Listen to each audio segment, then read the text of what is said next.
Tonight's episode is brought to you by Vendetti Optics, Sherpa.com, and you, our listeners. Mic check, mic check, mic check. Mic check. 1, 2, 1, 2.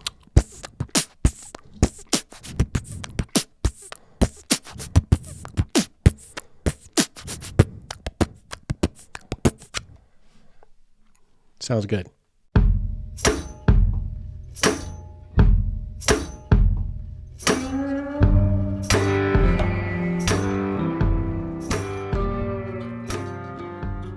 What is up, all of you Wayward Souls, and welcome back to the Wayward Stories podcast. Wayward Stories is the podcast where we tell stories of adventures in self-discovery, adventures in the great outdoors, a little bit of travel, a little bit of soul searching. We're kind of a potpourri of all things.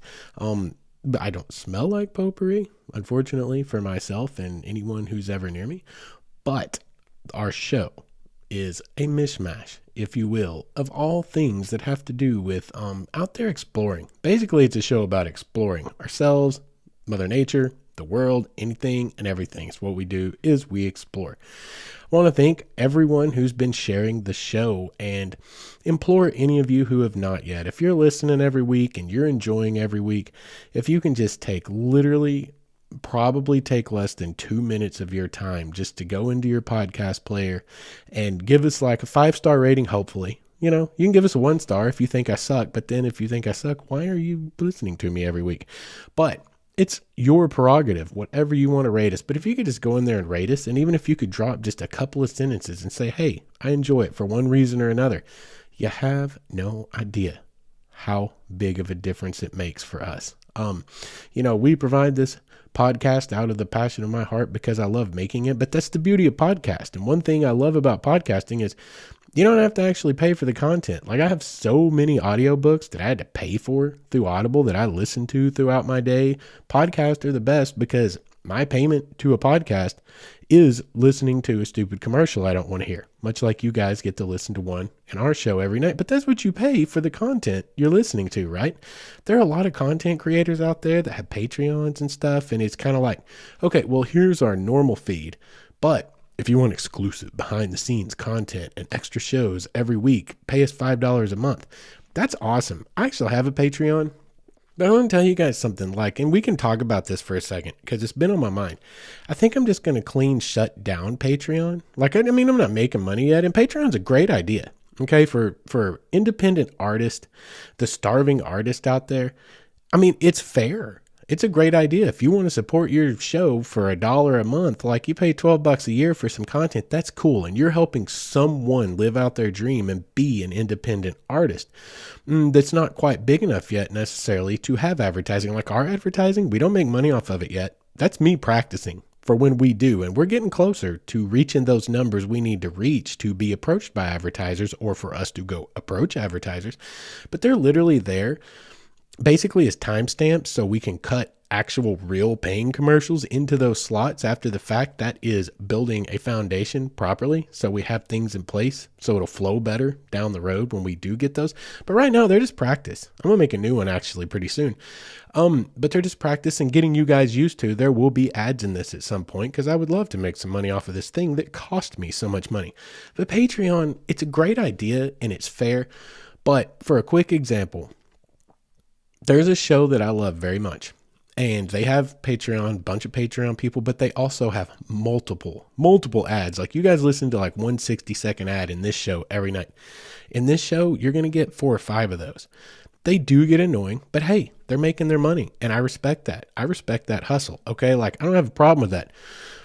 What I kind of do have a weird problem with is, and no, this is great. Okay. Don't take me wrong. This is great. They donate 10% of everything they get in their Patreon to a good cause every month. They talk about it. They let you know who they're donating to, whatever.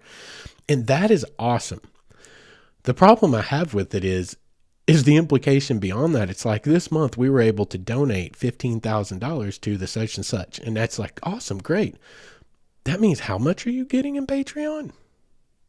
Oh my God, $15,000 is 10% of a whole hell of a lot of money on top of the 5 ads I'm already listening to. So I'm not paying you anymore. I'm definitely not sending any more Patreon. That's great, but I'll donate to my own things with my own money. You're making a killing and that's cool, but like I'm listening to the ads. If I'm paying on Patreon, it should be ad free for me, right? It's kind of like one or the other, shouldn't be both. Anyway, that's just a little, I don't want to call it like a tangent, but it's something I have a little bit of an issue with, like just internally, and I don't feel right about it. I don't even feel like my words are valuable enough or even entertaining enough for you guys to pay me. So though I had a Patreon and high hopes early on, it doesn't feel right to me. It doesn't feel right. I think I'm going to hustle until we get to where we have ads, actual paying ads, and then that will be the income stream, because that's kind of the old model, and that's honestly seems just a lot more morally sound, so to speak, in some weird way. Y'all don't come at me and roast me. Like, I don't want to get into any kind of battle about if it's morally correct, because I'm not saying it's wrong. It just doesn't feel right to me. At least for me and my show, I don't feel right about it. So I'm not going to really do that with Patreon. But anyway, just that's actually a good little bit of housekeeping that we probably needed to touch on at some point and give you guys a peek behind the curtain, what goes on behind the scenes, how our podcast made, how do people get paid for this crap. But yeah, we'll move on. Let's get into the show. But I just kind of wanted to touch on that.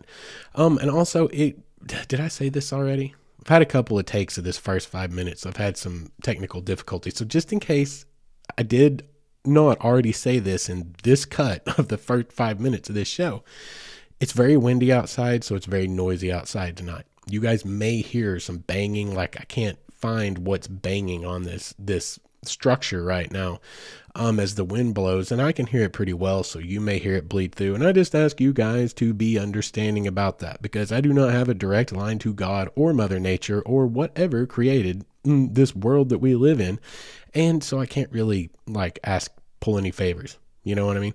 So it just might be a little bit noisy in the background. So what are we going to talk about tonight? Let's get into it. Well, first of all, it's going to be Texas. We're just going to talk about Texas tonight. Y'all, here's the deal about Texas. Texas is pretty cool. I was born in Oklahoma. So I am born, bred, and it's in my blood. Like, I am genetically obligated to despise Texas. Okay. That's how we're raised. It's what we're supposed to do. And it mostly has to do with football. Boomer Sooner, right? Born and bred. Boomer Sooner. But the truth of the matter is, Texas as a state is absolutely an incredible state in many different ways. It really is. And we're going to talk about it really a lot tonight. And I know everybody's been to Texas. At least most people have, or at least been through it. But there's a whole lot to Texas. I got to travel Texas extensively about 12 years ago. Between 10 and 14 years ago, we had that stretch, and I've mentioned it before. We'll talk about it now, and I'll give you a little bit of background on it. I worked on that production. The very first actual television show production that I was a part of, produced and co-hosted, was called Hidden Histories. I can't find any existence of it in the world anymore. I mean, partially because it failed. Take that. Understand that first. You guys hear me talking about my time in film and video production. I'm not low-key flexing on you guys. Understand up front that we failed at it. Okay? To me, we were successful. We're a bunch of small town, let's say rednecks or farm boys from a tiny town in southeastern Oklahoma with one dude taking a film class in the local JUCO. And he was like, this would be fun. And those of us that had the creative mind of any kind of artistic side, were like, oh my gosh. And you start realizing film and video production, this is fun because it's not just one art form. It's not just photography, which is still photography. It's not just music. It's not just, say you're into painting or any kind of art like that. That's going to be set dressing. That's going to be building sets for these things to be filmed on.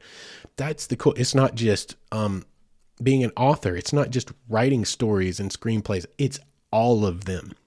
Film is all of the art forms in one place. And there's so much fun in me being the analytical minded person that I am, and who loves to approach problems and find every different aspect of it and say, okay, well, here's the end product. This is how I do things. I like to see the end product in my mind. I like to be able to envision. I want to create that. What will it take to create that? And then you start kind of backwards engineering it. You start taking a piece at a time and going, well, to achieve this, we're going to have all these things. And to achieve this aspect of it, we're going to have all these things. And you get to backwards, you problem solve through the whole deal, and you backwards engineer through the whole thing. And it's like a whole on creation process. And I absolutely loved it. Like, we just leaned right into it. And we were young, y'all. We were full of, whiz and vinegar, as they say. We were out there trying to find a place, make a name for ourselves. We were out there, young men, trying to be something and do something. And everyone has dreams of being a rock star, right? And we tried. And I'm proud of what we accomplished with our very little education, and coming from the upbringings and the area that we were from. That's not exactly an art. At least that part of the state. It's not exactly an art heavy and art rich part of the state. It's just people trying to get by and make a living and do their normal everyday lives. I'm proud of where we got to. We went from making little cruddy little films for his college class at a JUCO to winning awards at big film competitions, to getting invited and starting working in production, and Hidden Histories is where it started. And we even I was the second assistant director on a B-roll flick you can go get on DVD right now that had 50, 60 crew members. We had literally Hollywood talent. It wasn't A-list talent by any means. The budget was less than $2 million, but second assistant director is basically a logistics manager for the whole thing. You tell people when they can go poop and pee, and that's not a joke. They have to ask you, hey, I need to go 10-2. Behind the scenes, film industry, 10-2 means I need 10 minutes because I got to go poop. 10-1 is I got to go pee, 1 and 2, right? So anyway, you tell them, no, you can't. Hang on to it because we have to finish this. We're running out of magic hour. We're running out of light for this scene, and we have to get it cut tonight or whatever.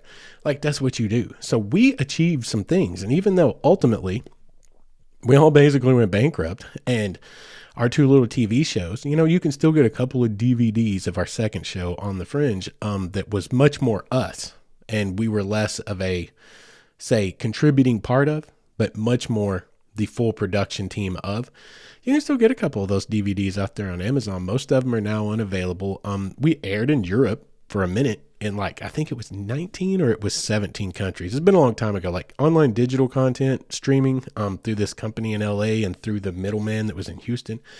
But it also aired on their version of public access, So get this, $2.37 royalty checks would come maybe once every couple of months. That doesn't really pay the bills. So we failed, but we actually didn't in so many ways. And I'm still proud of it. Even though it's a failure, I'm still proud of it. But my point is, I wasn't trying to flex on y'all. But it is cool, and it's a good way to explain the background of kind of where I'm coming from tonight. It's going to be talking about extensive travels throughout the state of Texas. And we're going to talk and focus specifically on the Hill Country region, because I think actually over the course of this show, 6 months from now, 2 years from now, I can come back to other experiences in Texas and get more content out of all these travels. But the Hill Country to me is easily one of the most exciting and most fun places I got to spend a lot of time in. And that's what we're going to talk about tonight. So what is a good way to describe the Texas Hill Country? It's actually very diverse. Texas is very diverse. Let's talk about how big Texas is. Y'all have heard that Texas is the second largest state, next only to Alaska. But Texas is incredibly diverse. It has 11 different ecoregions, okay? Very nuanced, but 11 different ecoregions. And to not to get into it deep, but the eastern half of Texas is the southeastern United States. There's more kind of hills, there's forests, there's some lakes, there's some rivers. The southern edge of Texas, at least the southeastern section of Texas, is a Gulf Coast region, has its own ecosystem. Up towards the north of Texas, you're getting into the southern plains. Out to the west, you're getting into the desert in Mexico. And you go further up in the panhandle, you're starting to get into a high plains turning into desert situation. As soon as you hit the New Mexico border, you're kind of in that area. That's just 5 of them. There's 11 distinct and nuanced ecoregions, but that's how big the state is. It's geographically and ecologically, It's all over the place. Y'all, we used to joke. You could drive through Texas for 3 weeks and never be out of Texas. Like, it's a little bit of an over exaggeration, but not by much.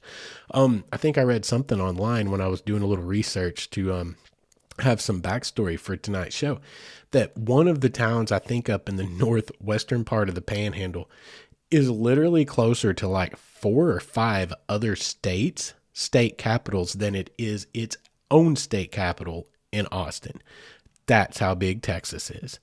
We used to joke. See, when we got into this and did the hidden histories aspect of this, we got into it with a company and some folks that were based out of Houston, Texas. And my co-host and one of the other producers, she was very, very pro Texas. Texas is better than everyone at everything. Like they say, everything's bigger in Texas, not really just the egos. That's about the only thing that's actually bigger in Texas.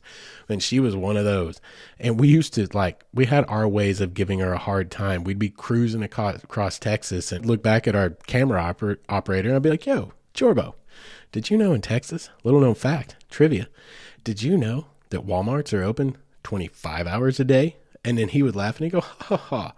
Did you know that in Texas, years have 366 days? And we would just go on and on like that. It's like, I feel like every time I cross the border from Oklahoma into Texas, it's like suddenly we're in HD. Everything's in high def. They added an hour to the day just for us.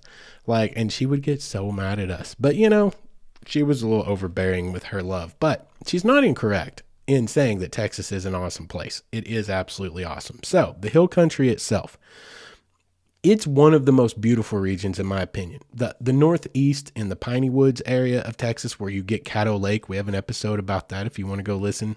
Go back several episodes. Up in that region is very beautiful. It's like an extension kind of the area of the southern portion of the Ouachita Mountains that bleed over into southeastern Oklahoma and southwestern Arkansas. That's a very beautiful area, but this region is a different kind of region. But it's beautiful, very beautiful in its own right. It has lots of rolling hills, karst topography. So you've got a lot of caves, a lot of cave systems. There's some major bat caves. Maybe you guys have heard of some of that down there in Texas. There are places where they have those bats come flying out of those caves right at dark by the billions. They can see it on the radar at the local weather station kind of stuff. That's a lot of that happens throughout this region. The hill country starts kind of roughly around San Antonio. It's not quite dead on, but it's around San Antonio and it moves west over toward the border with Mexico. It's one of the, I'd say, smaller eco regions, but it's really, really cool. And what you got going on in the hill country is it's known as Texas wine country. There are 1,000,000,004 wineries. There are a crap ton of breweries, especially in Fredericksburg. And we're going to talk about Fredericksburg tonight because it was founded by German immigrants and it's very, very proud of its German heritage. There are breweries everywhere. There's so much stuff going on in the hill country, and the hill country alone in and of itself is worth like a week vacation. Y'all could probably spend 2 weeks down there to explore everything it has to offer. And even a little bit on the fringes of what you would call the hill country that are absolutely amazing that we'll talk about in the future as well. But just in the hill country alone, you could spend so much time there. I'm talking probably literally weeks just exploring if you had it to give. And I think you would enjoy every second of it that you spend in that area. So let's start with a shoot we did in the Dripping Springs area of Texas, and it's in the more eastern part of the hill country. We shot in we filmed on a ranch further out into just outside of Dripping Springs. Dripping Springs itself, awesome little town, but we were on a massive, one of those huge Texas ranches, out on the outskirts of Dripping Springs. And what we were doing, with Hidden Histories, it was basically a history show that was supposed to be, it was my brainchild, and it was supposed to be about, essentially historical oddities and the lesser known facts of history. Because you know me, I'm all about what could be. We talk about it. Hell, a whole lot of that informs this show and what I'm about in these days of my life. But that's kind of what it was supposed to be about, and it sort of got hijacked. That's why we didn't do it for very long. Like, we actually left there almost after a little bit of a hostile takeover, and we'll talk about that just a little bit later because it actually plays a role in tonight's story. But down there, we were actually doing a whole lot of what it became is like a History Channel wannabe reenactment show, because the crew that we worked with, one of them was a stunt man who was also a horse wrangler and had a whole bunch of horses. So we could do recreations like out the wazoo. We could recreate anything historical, man. We could do Civil War stuff. We could do Old West stuff. There were so many things that we could do. And so they were like, okay, well, I guess let's play to our strengths and our actual resources. This is what we have. So we did a whole lot of shows that had a whole lot of horses in them. But we're out there in Dripping Springs on this giant ranch, and that was really cool because we got to explore really the hill country, like back in the hill country, back in kind of it's on a ranch, so it's not exactly wilderness, but it's still wilderness. These ranches are massive. It's not like they're improved throughout. And we were down in these little arroyo things. We were shooting around old abandoned buildings with made out of the local stone that were from the 1800s. Texas has so much history, and it was so beautiful to shoot and be able to walk through those tall grass prairies and go down in those arroyos. And like, I know that I was there on private land, but those places exist for all of us to go and hike. They are out there, down there in the hill country. One of the things about the hill country that is amazing are the wildflowers. If you guys like flowers, if you love long, looping drives that just kind of cruise in a serpentine manner and just roll across the countryside through rolling hills, man, the hill country, a day trip or a week trip driving through the hillside or the hill country is for you, man, especially in the spring. The prairie flowers are absolutely gorgeous, and we're out there walking through this waist high grass with all of these freaking prairie flowers going down into these arroyos, and it's absolutely beautiful out there. It is stunningly beautiful out there. And there's a funny story, like you get into like all the travel aspects. We drove and drove and drove and drove. Like, we shot all over Texas. And because of that, we like basically never left Texas. It's for like 7 or 8 months. And it just felt like you were always in Texas. Always, no matter where you went. But there's a huge travel aspect to that, and kind of why we're touching on it tonight in this show, which is supposedly more outdoors related, but this is about travel and all the things we got to do out there in the outdoors. But one of the things we came across after we had done that Dripping Springs shoot, I think we went from there directly to, I want to say Brackettville. Yeah, to Brackettville, but I'm trying to think actually my brain was getting a little hung up on there is where did we stay? There was a night we had to stay, and we stayed in this janky little hotel, y'all, and this little bitty dot on a map, not much more than a dot on the map for the whole town. And there was this little hotel there, and I do not remember it, but I got to tell you about it because it's kind of a creepy story. And you run into these. If you're out there traveling, a lot of you guys like to do it. You got your cool teardrop campers, which one of those will be in my future someday, or you'll camp in the places that you can camp along the way. But a lot of you will B&B your way, which is totally cool too. I like to do that as well. And sometimes you just need a cheap room for the night just to sleep, to get on the road the next day. And that was the situation we were in here in this little town that I cannot remember what it was or where it was, but we stayed in this little crack hotel. And I mean, it was for real, guys. It was out of a horror movie. It was straight out of the 1950s or 60s. It still had the thing in the wall for the men to put their razors in. Do you guys remember that? The little razor repositories that were in the bathroom walls of a lot of the much older places.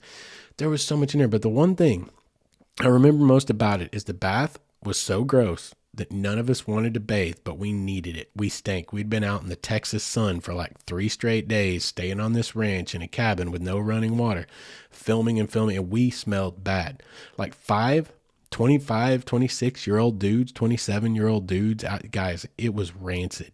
It was absolutely rancid. We could not just stand each other. We couldn't stand ourselves. And all 5 of us are in a big Chevy Suburban. It was bad. We needed to bathe.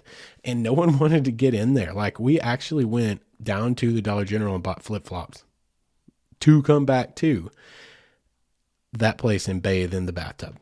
So we didn't have to really stand in it. And I was still skeezed out by the water coming through the pipes. Like, there was just something about it. It felt like we were going to die in a horror movie. But the thing I remember the most about it, is it had not just an old CRT tube TV. I mean, at the time, flat screens were coming in. They were starting to kind of come into vogue, but not everyone had one yet, and definitely not.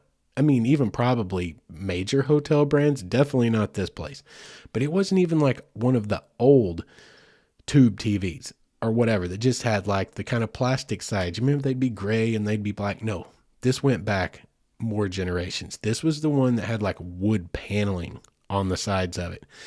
And the most wonderful thing about that a lot is that they felt the need to carve with a knife or some other sharp utensil into the top of the wood paneling property of the blah, blah, blah motel, whatever it was. It was carved in by hand. It wasn't wood burned in. It wasn't a little sticker or a plaque stuck on the side of it. No, like somebody just came in. It's like everyone's still on their TVs. They stay here for the night and they do their whatever they do and they walk out of here with our crap.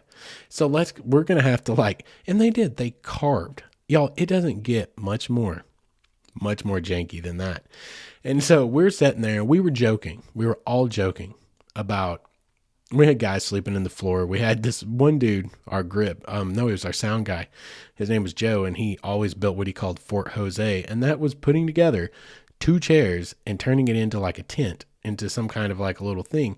And that's what he would sleep on. Cause we would draw straws over the beds and someone would just sleep in the floor. Like it was a low rent operation and we were in a low rent place to match. It was logical, but we're in there and we're trying to go to sleep and we're talking about a place like this has probably seen more than its fair share of murders. It's got to be haunted. We started joking about it being haunted. And I kid you not, the lamp on the table that was across the room from all of us, there's enough ambient light in a hotel room from this coming in from outside that you can see. Everyone's in bed. Everyone's talking. You can even hear their location by echolocation. Maybe we're all a little bit of bat ourselves. But the lamp on the table across the room from where anyone was located laying there literally just fell off into the floor. And there was mass hysteria. Like lives were almost lost that night over the chaos that ensued as we're talking about this place most definitely being haunted by someone that had been murdered here before. And the lamp just randomly, with no possible way of being manipulated by one of us, fell off the table. Anyway, it's a fun story. And I just thought you'd like hearing about one of the more horrifying experiences I've had in my traveling throughout my life. That hotel, y'all, is a place that if I ever come across a place like that again in the middle of the night and I really need a place to stay and I look at a room like that, I'm just not gonna. I'm over that. I'm beyond that. I'm beyond that at this point. There are other places that, I'll spend a few more dollars to not get murdered in my sleep unless somebody steals the old tube TV. Anyway, we went on to Bracketville, and I want to tell you quite a bit about Bracketville. You're going to love what's going on in Bracketville, and this is a destination for you guys to get out there to explore, guys. I'm talking, you can do the hiking. If you're into birding, Bracketville, they've got some awesome stuff going on with birding. They have like over 11 miles of trails, I believe. And what Bracketville is, and it's called Fort Clark Springs, basically. There's the area that's kind of Bracketville, and then there's like a resort community that welcomes tourists. It's called Fort Clark Springs, and it's so cool. It's historical. It's built in an old military base. This fort is incredibly historic. Much of it is converted into rooms and things that you can stay in. And we had the pleasure of staying there because we were there to go to the Alamo.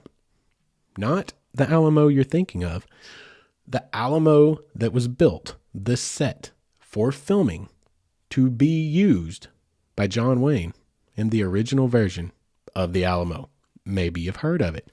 Yes, ladies and gentlemen, I got to direct and co-host on the set. It was a show, but on the very same set, on the very same ground that John Wayne himself directed and starred in, the Alamo. How cool. How freaking cool is that? Anyway, that's cool. You can go, actually, I don't know. I think that's closed to the public now. I think I just read that they closed it to public tours like right after we were there, and it's only open to filming and special event type of situations. But that exists just outside of Bracketville, Texas. Just for what it's worth, you're only like 30 miles from the border with Mexico. And that's something I found fascinating. Like as we got close to Bracketville, we went through a border patrol checkpoint. And we were like, yo, did we take a wrong turn? Because it felt like we were going into Mexico. It was a whole thing. There were dogs, there were mirrors, that they carry around and look under. There was everything. They checked you out. And we're like 30 something miles from the border with Mexico. I didn't know that. That blew my mind. So expect that. If you go running around down there, expect to run into that. But it was so cool down there. Y'all, you're so close to Mexico, and the terrain is so cool. It's still in the hill country, but it's really starting to kind of morph into, there's a little bit of a changeover where it's becoming more desert. And it's really, really beautiful. And when you're down there, you can check out all of these trails. There's over 11 miles of hiking trails. There's some biking. You can do birding. You've got the bat cave situation. Very close by, there's one of those major caves where a whole bunch of bats come flying out at dark every night. And it is a dark sky region. It is a dark sky region down there. So if you're into astrophotography, guys, you photographers down there near Bracketville, that's what it's all about. Bracketville is beautiful. It's a really fun place to go. It'll take you nearly to Mexico. You're really close to multiple ecoregions. You're in the hill country, but you don't have to go very far to the west, or really northwest, because you don't want to go straight west. You will be in Mexico. You can start getting into more of the desert and the plains, and there's just so much there. Mostly you're going to be looking at some hiking, some photography, or if you're more of the bougie type, you can chill in historic Fort Clark Springs, which is a spring-fed pool. Guys, it's so cool. It's so cool. Just look into it. We have ran on to the end of the first half of our episode, so let's get to our ad break, and we will come back with the rest of tonight's story, where we're going to be talking about a couple of beautiful places, one of being Enchanted Rock and Fredericksburg. They're very close together, and there's so much going on there. You're going to want to check it out. So anyway, we'll catch you right after the break. I want to take a second to tell you guys about tonight's sponsor, Survival Feeling. Survival Feeling is a hiking brand based in Greece, and they offer an assortment of gear that's aimed towards the goal of helping you better enjoy your time outside. And that is, of course, what we are all about here at Wayward Stories. I really like this company for a lot of reasons, but chief amongst them is that they were founded with giving back to the community in mind. They donate a portion of all proceeds to organizations like the Wildland Firefighters Foundation to help support those who work to keep us all safe while we're out there trying to find ourselves. We've partnered with them to bring you guys a unique coupon code that will save you Wayward Souls 15% off of your order. Go to survivalfeeling.com and use offer code Wayward Stories at checkout. Once again, that's survivalfeeling.com and use the offer code Wayward Stories. And welcome back. Thank you guys for sticking around through the ad break. So let's get into the second half of the episode. What are we going to talk about here in the second half of the episode? Well, we're going to talk about more hill country, but specifically we're going to focus on the Fredericksburg region and Enchanted Rock. Now, Fredericksburg itself is an awesome town. Y'all, Fredericksburg is absolutely gorgeous. It is absolutely beautiful. I mentioned earlier it has German heritage. They have some really cool breweries. They've got a bunch of really cool wineries, a bunch of shops. The hiking, the biking, the birding, all the things that we like to go out and do and explore. It's got a little bit of something for everyone, and it's a great place to go. Y'all, you could spend 3 or 4 days there just treating yourself. We talked about that in the last episode. Every once in a while, you got to treat yourself. If you're more of a bougie traveler, they got everything you could ever want. But also, for those of us that might want more of an adventurous aspect to it, you've got everything else that we like to do is out there, even rock climbing up there in the Enchanted Rock area. It's all there. They got a little bit of everything. The area is just completely beautiful. And we could spend 20 minutes of this episode. We could fill up the last half of this episode just talking about all the things I did there and all the things you can do there. But you can go Google and you can go see and you can go build your own itinerary. It has a cornucopia, if you will. It's got a little bit of everything, a plethora. You can find what you are specifically interested in, and you can go spend a week, a weekend. There's any number of things you can do. But I don't want to spend 20 minutes talking about that because you can look it all up for yourself.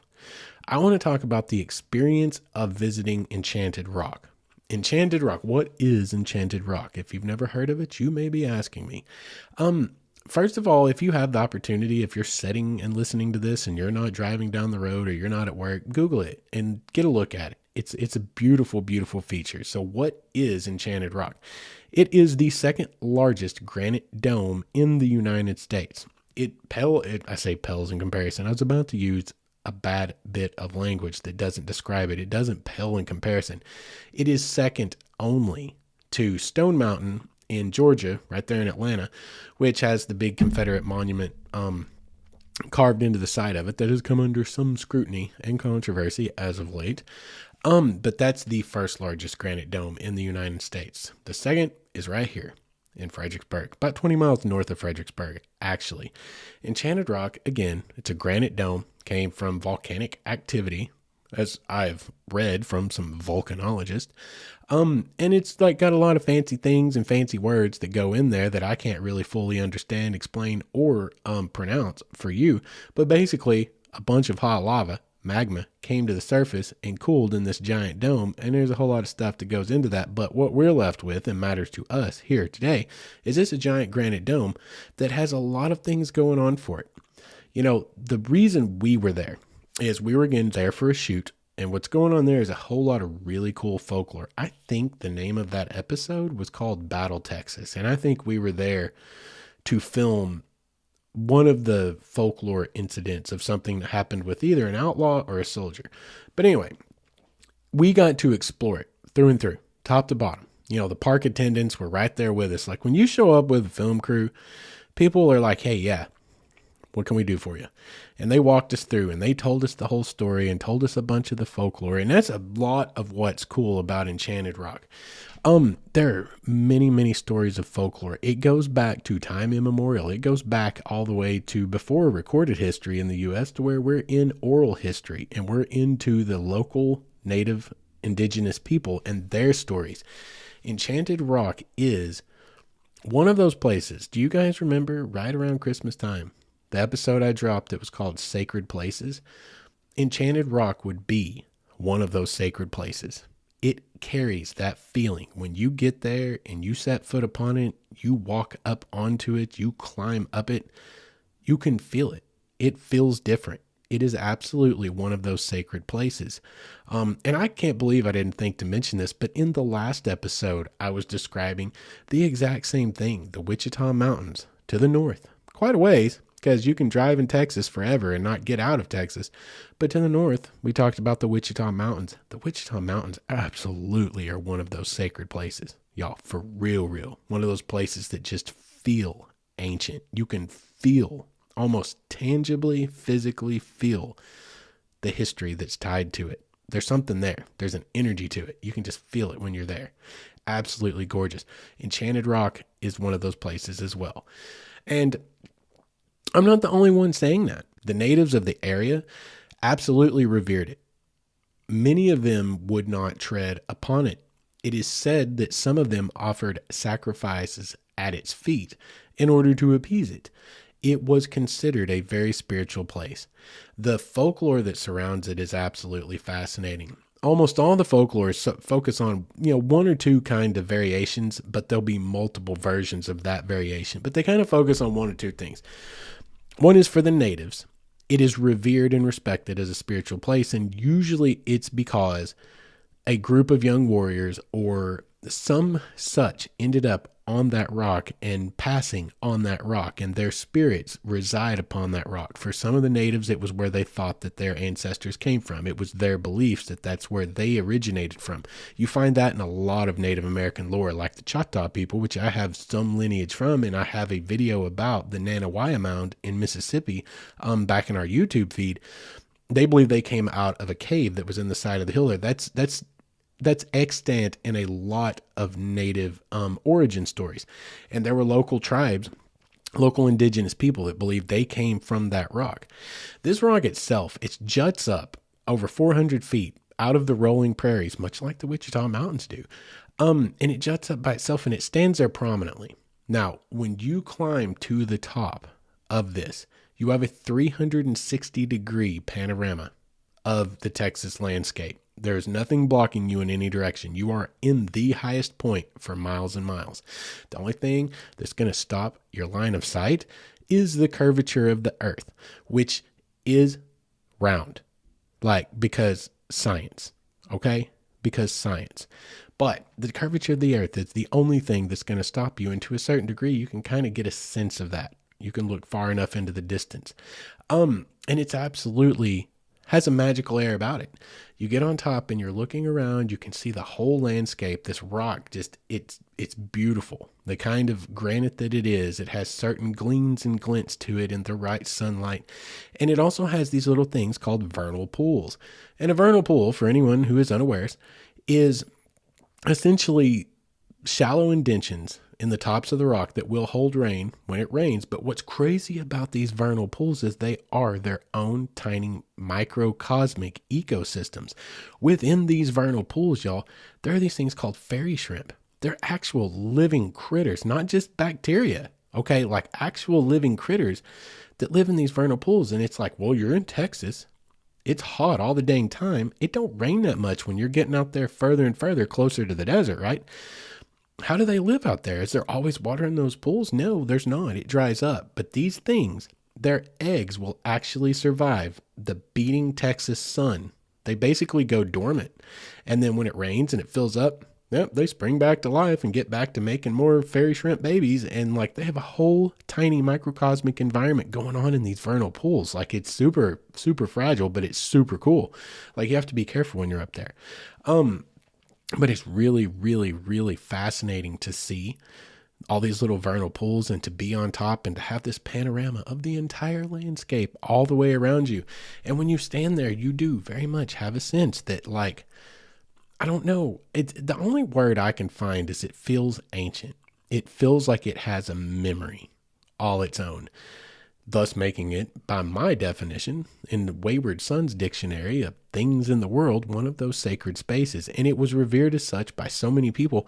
And it's also in a dark sky park. Now, back then, of course, they didn't have dark sky situations because there were no electric lights. There was nothing but campfires the globe over, and it, wasn't enough. That's not a lot of light pollution back then. And when you stand on top of that at night, in the deep, dead dark of night, even with today's bit of light pollution, it is in a dark sky park area. You can see the night sky as close to what our forebears and our ancestors and the people that came before and the people who inhabited those regions, you can see as close to the night sky that as they saw. Now, it's not exactly, because all the light that we are making on this earth does create a haze that even when you're in those areas that are dark sky regions, you'd be, believe it or not, the light pollution from major cities the world over actually does get caught up in the atmosphere. It does create more of a haze than you realize, but you can see it as close as you're ever going to get to the way it was once seen. Other than all those thousands of years ago, because of the Earth's continuing tilt on its axis, actually this night sky does look a little bit different, because since then, certain stars have burned out. Other stars have been born. Like the North Pole to them, or the North Star to them, would have been a completely different constellation by a few degrees than what we use today, Polaris, the North Star, right? That's just, again, science. Science, y'all, science. Science is important for many reasons. But there's just something about the space. I can see it being revered because I revered it in a sense. I could see it being a place of probably ritual for possibly some peoples. I didn't read anything about that, but anywhere that's a sacred kind of feeling places that humankind has come back to for eons, for thousands of years, for millennia. Usually there's some kind of spiritual belief. There's some kind of ritual.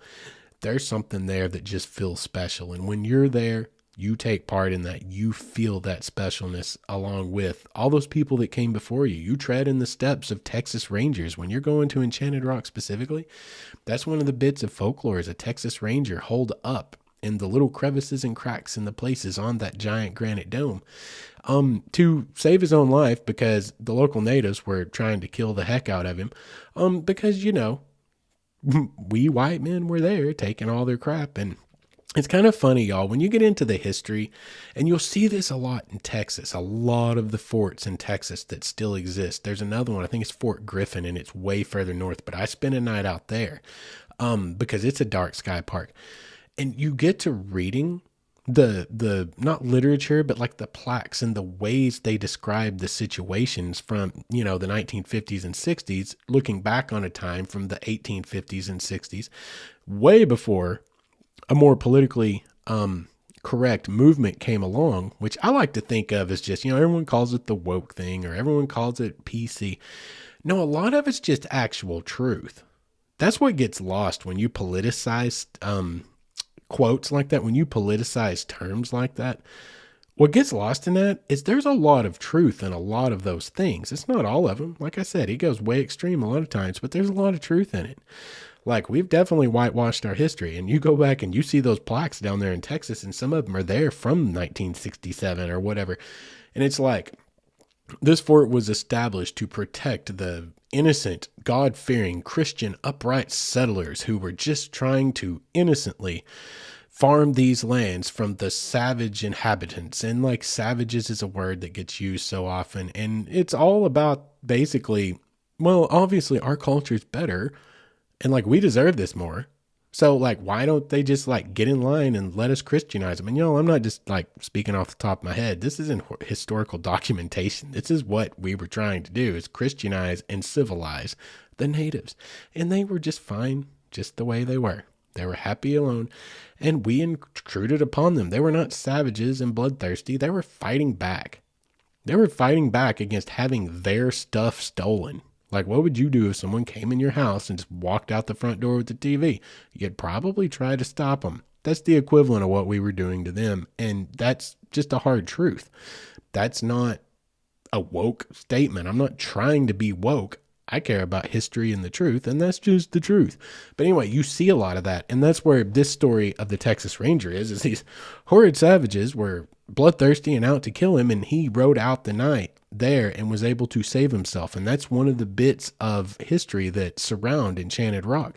But you also get into, again, the native history. One of them is supposedly a young band of warriors. I think 5 brothers passed on that rock. They died on that rock because other warring tribes were trying to kill them, and their spirits supposedly inhabit the rock and follow it. And there's another one that's got a love story attached to it and a young maiden. It's got all of the aspects, all of the bits and pieces of the things that make an area this special, have such cool history, such amazing, fun folklore to look into. And there's so usually a grain of truth. Even when something's not substantiated by documented fact, there's usually a grain of truth in the oral traditions that get passed down. That's why folklorists are so important. Probably don't get paid enough, and probably there aren't any jobs for them, but there's a reason folklorists are important and history is important. Like, we kind of preserve the story of where we've been and where we're coming to. And it's really neat. It's really neat. Highly, highly, highly recommend getting out there and exploring these kinds of things on your adventures, guys. Like last week, we talked about a true backcountry type of experience, and that's a whole lot of what I love to do and a lot of us like to do. But there are a lot of places, too, that are protected. I mean, gosh, this place is a park.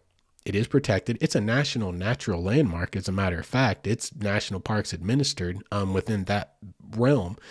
But so is Yosemite, and how many people go explore Yosemite? Like, I know a lot of people get turned off. I've actually had a couple of comments. They were not criticisms, but just some people saying like, yo, like, you're getting kind of all travel-y on me. And I'm like, well, I mean, a part of exploring is travel, right?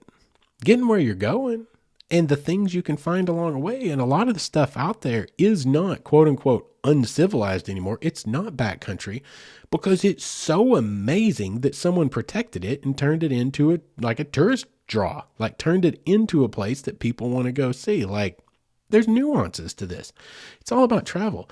And Enchanted Rock may be one of those protected places with a parking lot that's real easily accessible, but it's also a really, really special place. A really special place with a beautiful history, a beautiful back log of folklore, with beautiful night skies, with beautiful vernal pools, with a beautiful panorama. It is absolutely incredible place to go and check out.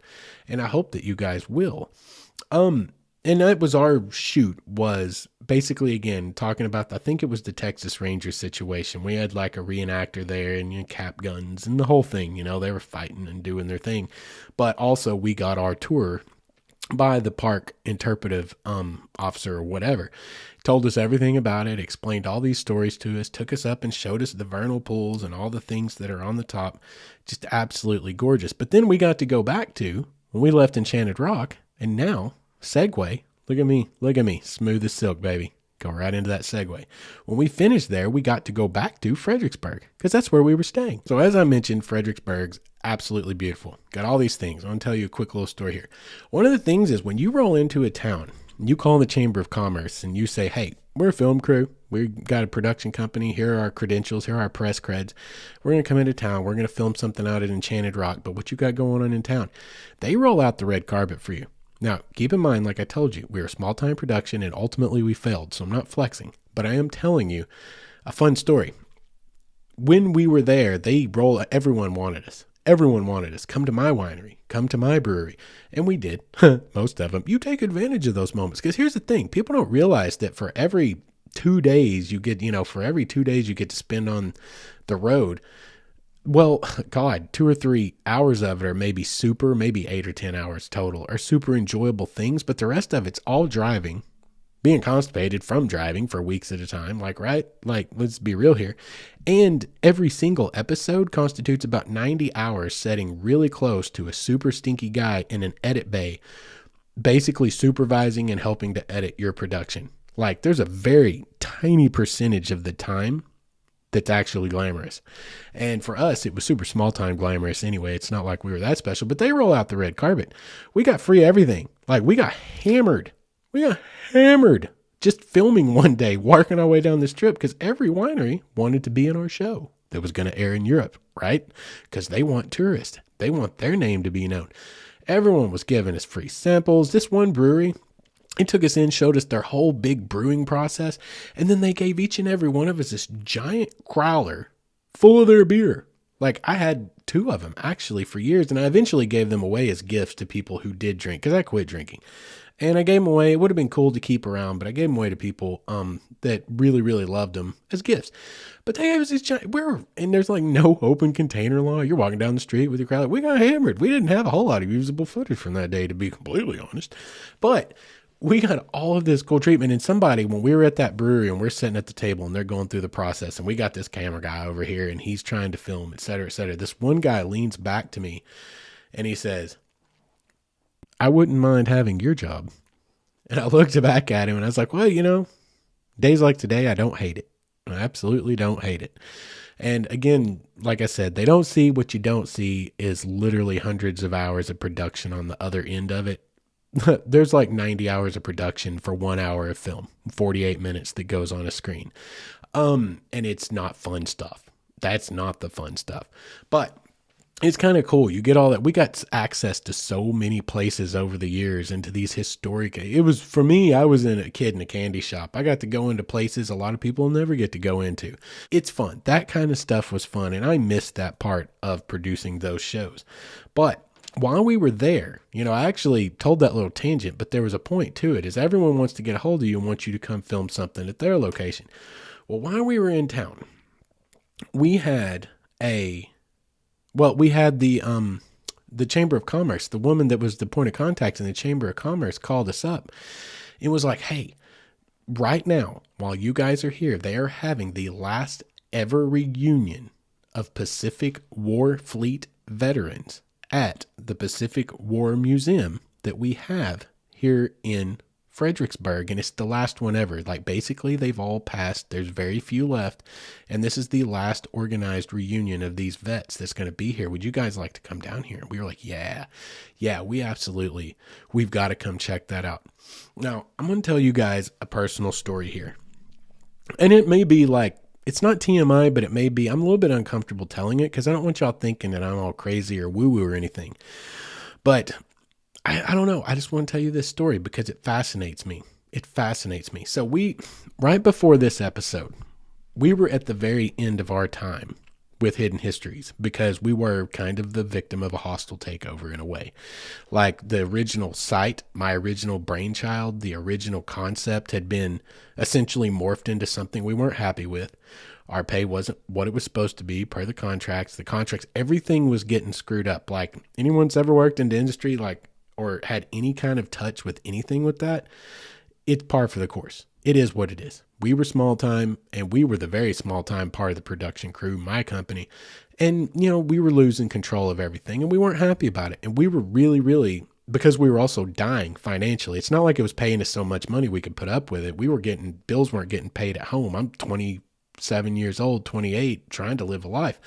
So it was falling apart, and we were about to just quit. We were about to call it and say, look, get a different crew to do all your production aspect of it because we're out. You can have it. We're done. And I had a dream one night while we were in the throes of deciding if we were going to keep going back on the road. And I had this weird dream. And this is why I tell you it's almost uncomfortable for me to share, because you guys might think I'm nuts or I'm woo-woo, but like I just think it's valuable. I had this dream where I was like being essentially riding through an area surrounded by water. And in this water, there were all of these deceased soldiers. And these soldiers were coming out of this water towards me. And it was, in the dream, I actually wasn't scared of it. It was more like I was seeing something as opposed to being like attacked by something. And I come out the other side of this little area, riding through whatever it was I was on. And there's an old man standing there on the ocean, facing west. It would have been the Pacific Ocean, facing west, looking at the sun setting over the ocean. And as I looked at him, I looked behind him, and this part's just so weird to me, but there was there were two warriors fighting on the beach behind him. One of them was a Japanese samurai, and the other one was a Chinese she warrior, which is kind of the equivalent of Japanese samurai. And I was like, that's very odd. And I'm looking at these like literally deceased people that have come up next to me, right? And I'm like, this is weird. And so anyway, I walk up to this old man, and he turns and he looks at me, and he's very old, and he puts his arm on my shoulder, his right arm, and with his left arm, he points out across the ocean, and he says, you have to keep going. You have to tell our story. And then I woke up. Okay. So I was like, this was one of those dreams that was so vivid.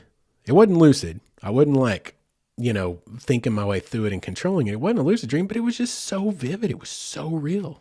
And so it troubled me greatly, but I told all the guys about it. I was like, well, what do y'all make of this? This is crazy. I had this crazy dream. And we actually made the decision, to be honest. I know this sounds crazy, but we made the decision to keep filming and keep going out on the road, at least for the time being, because it seemed to contain a message of, you have to keep going. You have to tell our story. And what are we doing? We're out there telling historical stories. We're telling people's stories. Had no context for the rest of it. The dead soldiers coming out of the water, Japanese, Chinese soldiers fighting each other. That don't make a damn bit of sense. Well, we get this call, and they're like, do you want to come to the World War II Pacific Theater Museum? It's the only one in the mainland United States, to the very last reunion of soldiers, of sailors that were in the Pacific War fleet. And we're like, yeah. None of this, I'm not thinking anything, right? Like, yeah, we have to go do that. So we veered off course for what this whole episode was going to be about. We had to refigure the whole concept. The theme and everything was going to be one thing, and it became another thing because this opportunity was there. So we go down and we get to go through here in the Pacific War Museum. You got a midget sub, Japanese midget sub there in the museum, which actually participated in Pearl Harbor. You can go right by it and see it. They have other things, artifacts from Pearl Harbor. And this is all in Fredericksburg because Nimitz, what was he?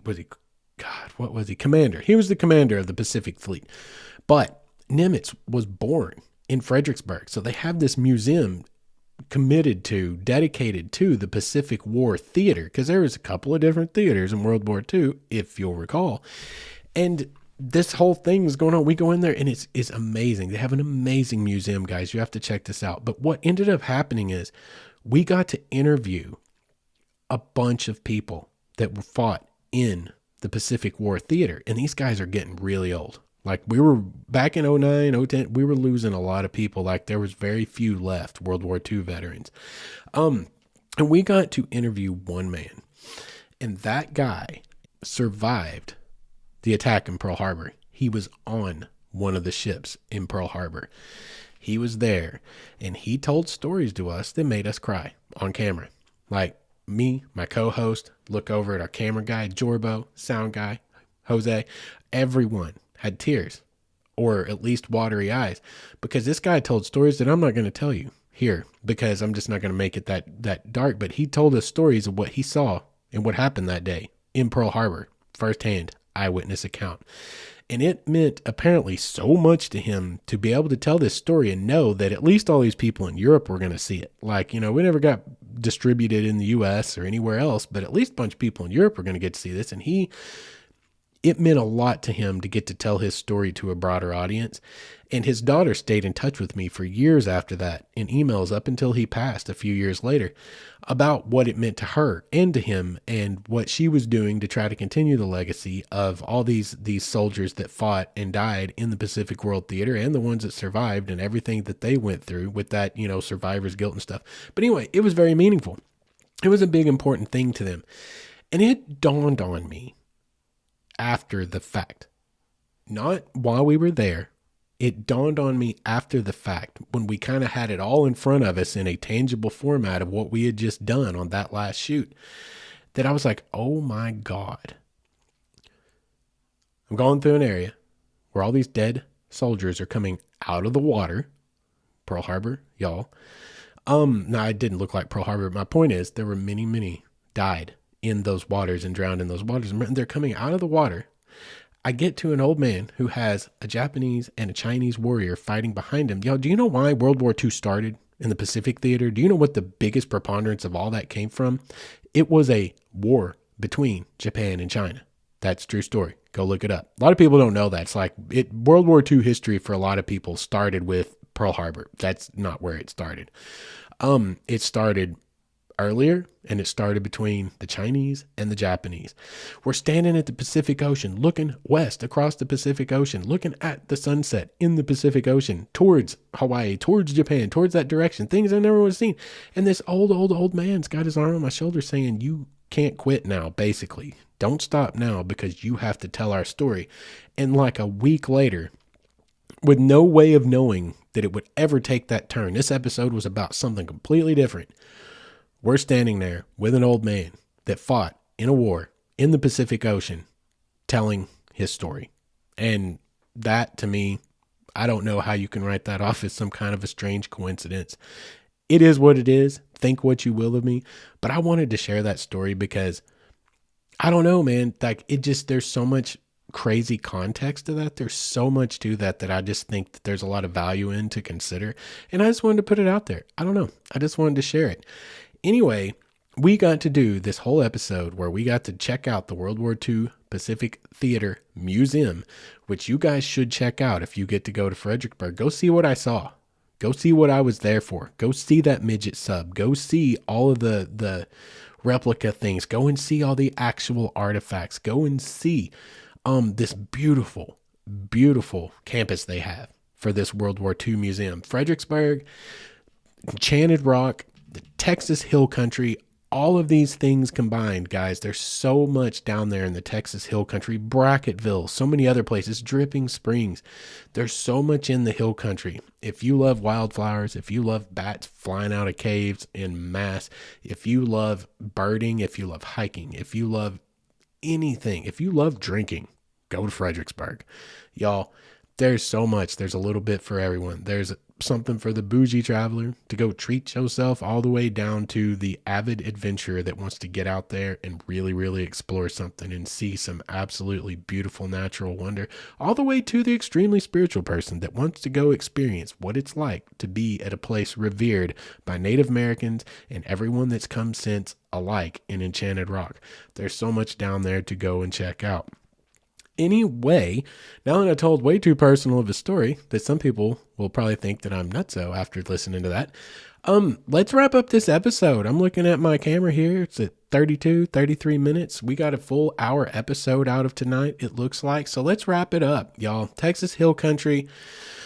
My final overview of it is everyone should go spend some time there. Put you together a plan for yourself. Google it up and go and put yourself together a plan, because you're going to love the things that you can get into in the Texas Hill Country. I remember it very, very fondly, and I look forward to going back to it again someday with a whole new itinerary of new things to see. It's one of those places you could go back to over and over again. But let's get on and let's wrap this show up so you guys can get on to the rest of your day, the rest of your night, whatever it is you're doing out there, and get out there and live your life and go do some of this stuff that we talk about. I, again, deeply appreciate, and I mean that, I say it every episode, it's not lip service. I sincerely appreciate everyone that is listening, every one of you that have liked, subscribed, commented. I love the interaction. You guys get in touch with me. Let's talk about stuff. I love the human connections that I'm getting to make from this, because that's what drives me through life in a lot of ways. I think that's a part of my thing here in this world, is just to connect to people. So get a hold of me. Let's talk about it. You guys can go and check out the webpage if you want to see any of my photography, links to my Instagram, where most of my most current photography stuff is. You can see the YouTube videos. They're videos of basically everything I've ever done that we talk about here on the show, except for this, because this was 12, 14 years ago, and I don't have access to those source files for that anymore. That is owned copyrighted material that I'm not allowed to use, because we did quit that show few episodes later. But anything else, go to waywardstories.com. If you got any stories of your own, contact us at mywaywardstory@gmail.com. And yeah, guys, I mean, that's going to do it for this week. I enjoyed the hell out of making this episode. I hope you guys enjoyed listening to it. And we'll catch you again in 2 weeks, where we'll have some new, fresh content for you guys to feast upon. Until then, you guys get out there and live some of this life, and remember to be good to each other.